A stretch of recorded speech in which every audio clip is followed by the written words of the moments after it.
got a translation exam coming up, then you are in the perfect spot. Think of this as your personal focus study guide. We're going to break down all the essential concepts you absolutely need to know to nail that test. So let's dive right in. All right, so here's our game plan for this study session. We're going to start with the absolute foundations, then we'll unpack the translation process itself. After that, we'll look at some real-world applications before finally digging into the theoretical frameworks that really tie it all together. It's the perfect roadmap to get you prepped. First up, the foundations. Just like building a house, you have got to have a solid base to really understand translation. Getting these core concepts down is absolutely crucial for everything else we're about to cover. So, let's kick things off with a question that seems really simple on the surface, but it's actually pretty deep. Is translation just about swapping words from one language to another? I mean, that's what most people think, right? But the famous theorist Roman Jakobson had a much broader and, frankly, way more interesting take on it. First, there's what Jakobson called intralingual translation. Put simply, it's just rewording. A great example for your exam prep would be taking a super dense, complicated legal document and simplifying it into plain, everyday language. You're still in the same language, but you're changing the form to make the meaning clearer. That's intralingual translation. Next is the one we're all familiar with, interlingual translation. This is what Jakobson called translation proper. It's the classic definition, taking a text from a source language, let's say Turkish, and rendering it into a target language, like English. This is the bread and butter of the entire field, but as we're seeing, it is definitely not the whole story. And finally, we get to intersemiotic translation, or transmutation. And this is where things get really cool. This is all about translating between completely different systems of signs, not just spoken or written languages. The classic example? Adapting a novel into a film. Think about it. You're not just translating words anymore. You're translating story, mood, and character into a completely new medium of images, sound, and editing. So now that we have a better handle on what translation can be, let's talk about how it actually gets done. How does a translator get from point A, the source text, to point B, the target text? Let's look at a couple of useful models. Well, the simplest model is a straightforward 4-step process. You start, of course, with the source text.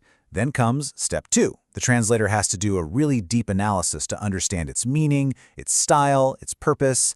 Step 3 is all about restructuring, where the translator takes that meaning and rebuilds it using the grammar and style of the target language. And finally, step 4, you have your finished target text. It's a nice, clean, logical flow.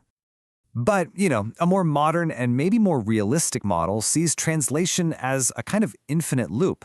See, an author creates a text, a translator translates it for a new reader, but then that reader's interpretation can influence future translations and the whole cultural conversation around that text. The big takeaway here is that translation isn't just a one-and-done event. It's a living, ongoing dialogue. Okay, theory is great, but let's get practical. Where do these skills actually get used?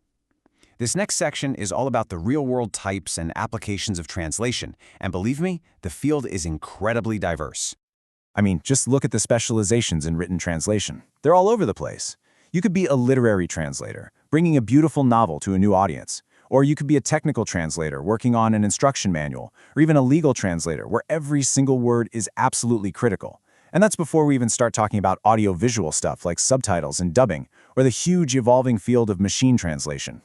And let's not forget interpreting, which is a whole different ballgame because it's translation happening in real time. This can be simultaneous interpreting at huge conferences like the UN, or consecutive interpreting, where the speaker pauses, and it also includes these highly specialized fields like legal and medical interpreting, where honestly, people's lives can hang in the balance.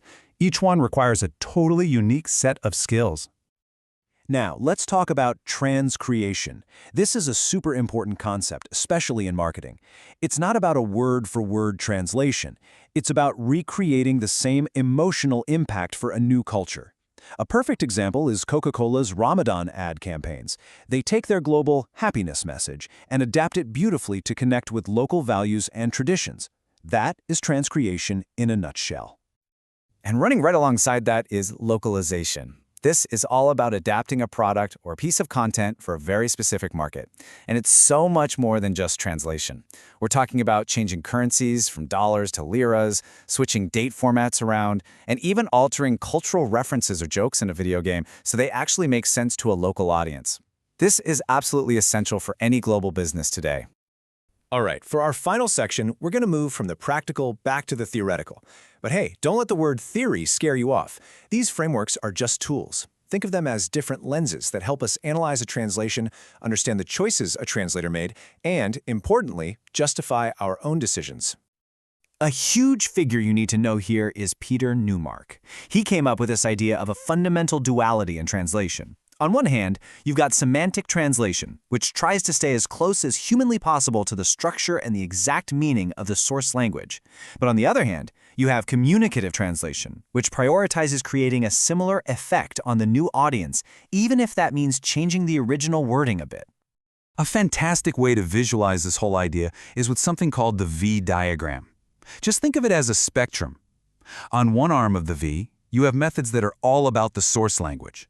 And on the other arm, you have methods focused entirely on the target language.